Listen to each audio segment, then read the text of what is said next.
Se você acha que apenas tomando sol vai resolver o seu problema aumentando suas taxas de vitamina D, você pode estar errado. Eu sou o Dr. Haroldo Almeida, médico da dor e nutrólogo, e vou te ajudar a viver melhor.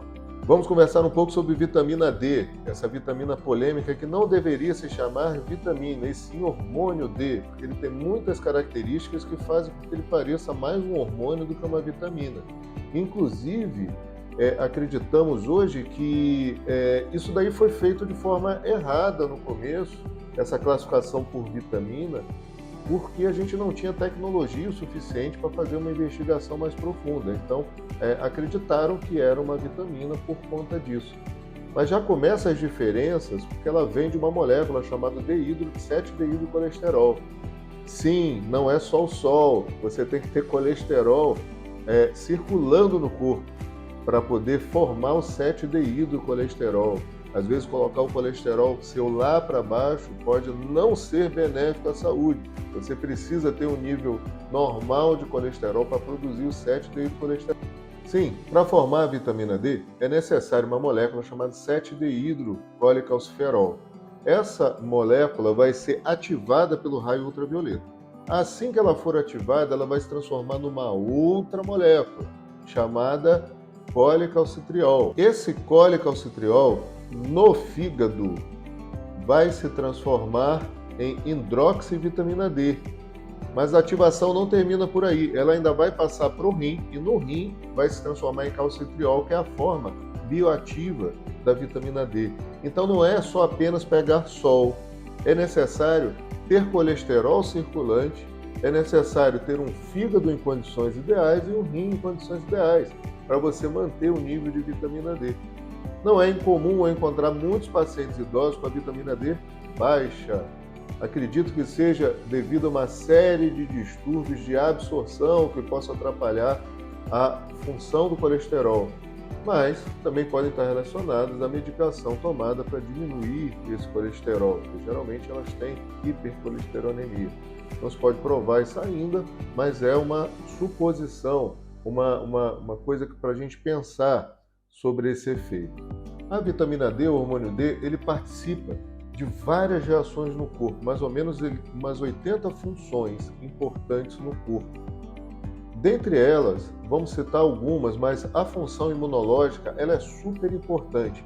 Na época do Covid foi feita uma investigação em 4 faculdades, 2 delas no Brasil, uma na USP, se não me engano, uma foi em São Paulo e a outra em uma outra faculdade, e uma nos Estados Unidos e uma em Pequim, na China, e eles conseguiram chegar na mesma conclusão, que os pacientes que têm vitamina D baixa tinham alta mortalidade quando eram infectados por Covid.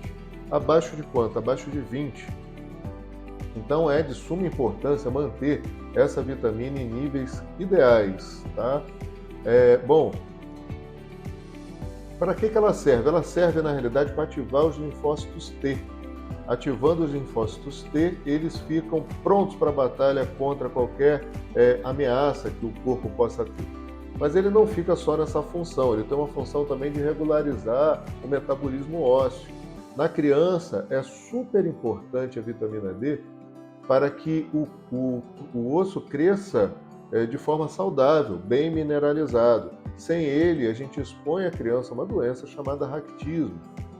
No adulto, ele também com deficiência crônica de vitamina D pode desenvolver uma doença parecida, mas no adulto nós chamamos de osteomalácia, uma dificuldade de mineralização daquele osso, ou seja, não vamos conseguir colocar o cálcio dentro do osso. Por isso que tomar cálcio também exageradamente, sem olhar para os outros aspectos, não vai trazer resultado absolutamente nenhum para a sua vida. Então, a vitamina D também tem outras funções que a gente ainda não sabe explicar muito bem, mas ele age também no sistema nervoso central. Ele age no cansaço. A vitamina D baixa pode causar cansaço, desânimo, o que pode parecer com a depressão, mas também tem estudos falando, principalmente na infância, que ela contribui para o sistema nervoso central, evitando com que a criança se transforme em um adolescente com TDAH, com transtorno de déficit de atenção ou com depressão na adolescência. Os índices dessas doenças diminuem em pacientes que são suplementados com a vitamina D na infância. Além disso, é notada uma dificuldade de emagrecimento em pacientes que têm a vitamina D baixa. E na criança já foram feitos trabalhos provando que a criança suplementada com vitamina D tem menos chance de ser obeso na idade adulta, ou seja, tem mais facilidade de perder peso, ou tem um peso médio menor do que as crianças que não são suplementadas pela vitamina D. Outro fato interessante é que encontramos 12 bactérias presentes em pacientes que têm níveis de vitamina D normal presentes no intestino, e são bactérias que produzem butirato. Esse butirato ajuda no revestimento da parede intestinal, ou seja, ajuda na função intestinal. Trocando em miúdos, podemos dizer que a vitamina D também é importante para a manutenção da microbiota do intestino, e hoje a gente sabe que essa microbiota tem um papel essencial na produção de várias coisas do nosso organismo, e principalmente na manutenção da boa absorção, na diminuição do estresse oxidativo, na diminuição da chance, inclusive, de depressão, com aumento de produção de serotonina. Então, é muito importante ter níveis circulantes de vitamina D suficientes para que o paciente não caia nesse processo de desbiose. Mas o que mais me chama a atenção no consultório com essa queda de vitamina D é a grande presença de mialgia e artralgia, dores no músculo e dores nas articulações, que pode acontecer com essa baixa de vitamina D. Isso às vezes confunde com o paciente fibromialgico, e também não é incomum o paciente fibromialgico ter vitamina D baixa. Não encontramos ainda nenhum artigo que consiga comprovar que a vitamina D tem relação com a fibromialgia, mas é um achado comum em pacientes fibromialgicos que tem uma queda dessa vitamina D. Isso também precisa ser corrigido para que o paciente melhore das suas crises de dor. A fibromialgia, então, é uma doença extremamente complexa, que tem muitos fatores, né? Entre esses fatores, podemos citar as alterações de emoção, a alimentação, a insônia, a depressão, a astenia, que podem também estar relacionadas com a queda da vitamina D. Mas se você quiser saber mais sobre esse assunto, a gente tem um curso online e um livro falando sobre isso. Eu vou deixar o link aqui abaixo na descrição, tá bom? O que a gente queria falar sobre vitamina D era isso, era super importante a vitamina D na vida de todos nós. Prestem bastante atenção nisso daí.